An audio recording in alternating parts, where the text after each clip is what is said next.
ताऊ सरपंच ताऊ आई ताऊ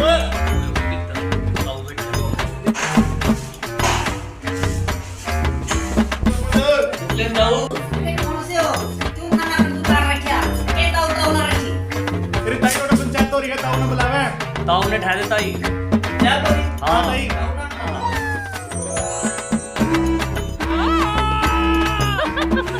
ये आपको तो आगे हैं सदर में काम का सरपंच हुए यहां सरपंच आए थे अरे देख तो लेगा को गांव मार होता है नहीं आ रहा पर्चा यार ताऊ राम राम भाई राम किस तरह ने ताऊ ने पंचायत बुला रखी है बैठक में अच्छा पर तो रोड हो गया तो तना बुला लगे सारे ताऊ कर राज कर करता कुकर के ताऊ खेत बदल रह जा बता बाल लगे हुए थे चल आज की बार तो इनका फैसला करूंगा करवाया देता हूं हमारा दोनों भाई टूट बटा हो जाएंगे आपस में ना नो कल्याण दे दो काम की बात है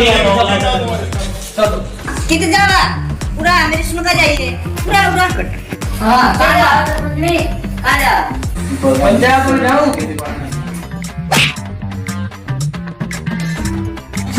लिखो साफ तो किसी बसी मन में सपन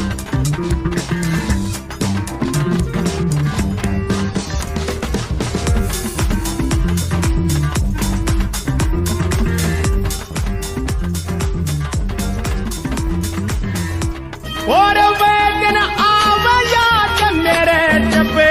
हंस हंस प्रीत लगाई वैगन आवया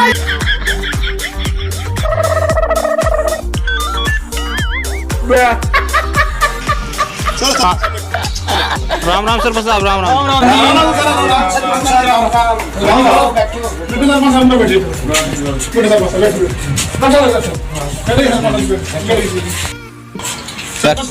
मेरा फोन है 5 मिनट में आएगा फोन सुना मैं सुनो ठीक है थोड़ा ये हाँ ठीक है सरपंच साहब आदर भाई तो पर लगा उठा तेरा पंजाब बैठने का नहीं मेरा आजा जागी तू ससुराल छोरी मन में आड़ा छोड़ के रोला किसका भाई रोला जीन दोनों भाई है किस बात को भाई जल्दी फैसला मैं आपने बुलाया लिया ये दोनों भाई से फूट फटा हो जाएंगे हमने तो गांव में सुख शांति चाहिए तो धार ले मैं पता ही मैं बुलाया लिया जिसे तो नकली सरपंच नहीं देखे मना अरे भाई मैं तो आप सबको बुला के लाए हैं तो इसको तो समझाओ कि हमारा फैसला बैठो यार समझ रहा हूँ मैं भाई समझ रहे नहीं हो तेरा बड़ा भाई है ठीक है सरपंच साहब आप क्यों नहीं बोलते हो बोल रहे हो क्या युगा मां किसी आता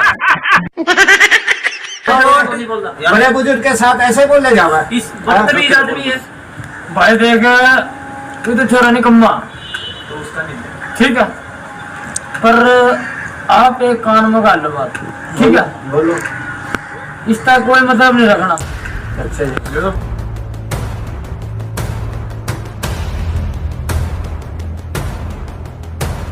सरपंच तारा किला पानी मेरे जाएगा समझ भाई ओ छोटे भाई भाई भाई देख मेरी सुन ले बात ये भागी तंदर बात दादा भाई तो कर रहे सब ठीक है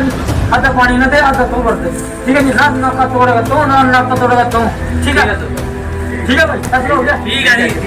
बढ़िया अगर जिला कुछ करे फिर मैं 1000 रुपये जुर्माना देना पड़ेगा पंचायत में क्या बात सही है ठीक है भाई सहमत हो कर हाँ सहमत है भाई हाँ जी चलो ठीक है भाई ठीक है अच्छा भाई राम राम भाई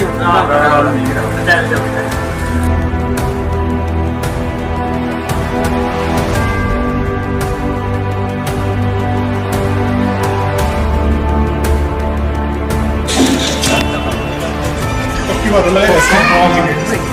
ठीक है ताऊ ठीक है जाओ पीछे की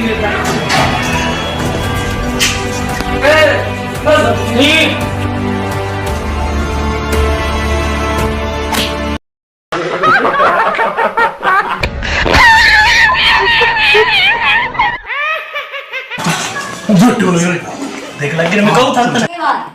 बाहर की टेंशन बाहर छोड़कर और घर की टेंशन करा ठीक है तो छोड़ दो चल मेरे चल